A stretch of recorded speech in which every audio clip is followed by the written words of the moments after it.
Reinhardt got some pretty big changes, to be honest with you. Health is still the same, but charge has been reduced from 8 to 7 seconds. Fire Strike increased from 90 to 100, which brings back the window Fire Strike combo with Baptiste. And also, if you double hit a squishy with 2 Fire Strikes, you will kill them as long as they don't get healed now. So that pesky Hanzo who's just out of range, you don't have to pin over to him. You can just hit him with 2 Fire Strikes and call it a day. Which has been really fun for me because recently I've been sniping Pharahs a lot.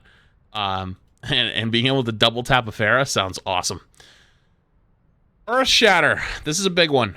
Earth Shatter's direct damage has been reduced from 250 to 170. If you don't remember, the 250 change was originally my change back during the experimental tournament. We were asked to make like a goofy April the Fool's type patch, and I made it do 400 damage during that. And then they liked the one tap of it, so they kept it as a 250 shot, but now it's been reduced to 170. I don't even know why I even keep it at this point. Like, you know, I'd rather trade all the damage it does, like put it back to normal for 3-second Shatter, to be honest with you. But Shatter did get a buff, though. Knockdown duration increased from 2.5 to 2.75 seconds, which is not quite what it was in Overwatch 1, but it's in the middle. It is enough, in my opinion, to pretty much kill anyone that's shattered unless they're at max range, in which if they are at max range, keep both of your Fire Strikes. You can double Fire Strike anybody and kill them before they can finish standing up. So, my own personal experience using this, Shatter, Fire Strike, you'll pretty much kill all the squishies, which is kind of hilarious. Ultimate cost increased by 7%. I'm not crazy about that change, but the increased Fire Strike damage should technically make up for this, because you're doing more damage. Rocket Hammer, this one's very interesting. Impulse reduced from 10 to 6, which basically means like every so often, if you were swinging at somebody and they jumped, they sometimes got booped away, and it was harder to hit them on the next swing. That reduces that more. So it's going to be harder to run away from a Reinhardt who's swinging on you.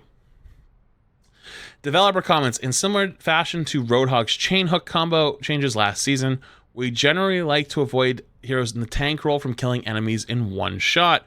Earth Shatter's direct damage is being reduced with that goal in mind. In most cases, targets on the receiving end would die anyways during the knockdown stun, but it does open up some potential for their allies to intervene. Honestly, get rid of the damage, put it back to normal damage, and give it 3 seconds, and you're good to go. For now, we're fine with Charge Pin staying lethal to many characters due to the difficulty and risk involved. The Fire Strike damage increase does not mean it could... Sorry, it does mean it could once again one-shot when comboed with Baptiste Amplification Matrix, but that requires an ultimate combo with another hero. We'll see how it plays out and adjust if necessary. The Rocket Hammer knockback reduction sounds like a loss of power, though it actually aims to reduce the number of times Reinhardt accidentally knocks enemies out of his melee range. So, honestly, good stuff, to be honest with you. Actually, good Reinhardt changes. I think Rein already was starting to become low-key pretty good at the end of Season 2 with Orisa and Hog nerfed, but I think Rein could be... I think Rein's going to be meta from Bronze to Diamond / maybe Masters, and then GM will be... I'll show you in a minute. Wrecking Ball gets some massive changes. This is what I actually think will be the high-level GM tank. Base health and roll Q is the same. It is technically changed. It is technically changed, but here's why. Base health and roll Q reduced from 600 to 450, right? Base health in non-roll Q games is reduced from 600 to 300. That doesn't matter. The big one, though, is the 600 to 450. Because they then give him back the 150 in shields. So your health is 450, then 100 armor, then 150 shield. The reason why that's a big change is because shields regenerate on their own in their top level health.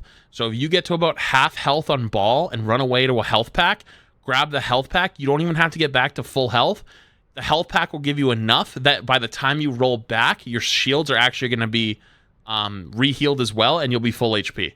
So you're not going to have to grab 2 health packs as ball anymore. If you're low, you pretty much only have to ever grab 1 health pack now, which is a massive change to making ball a lot more viable. And there's another couple changes in here that I think make ball even stronger. Not just his changes, but to other characters, and I'll show you in a minute. Pile Driver. Cooldown reduced from 10 to 8 seconds. That's just a straight buff.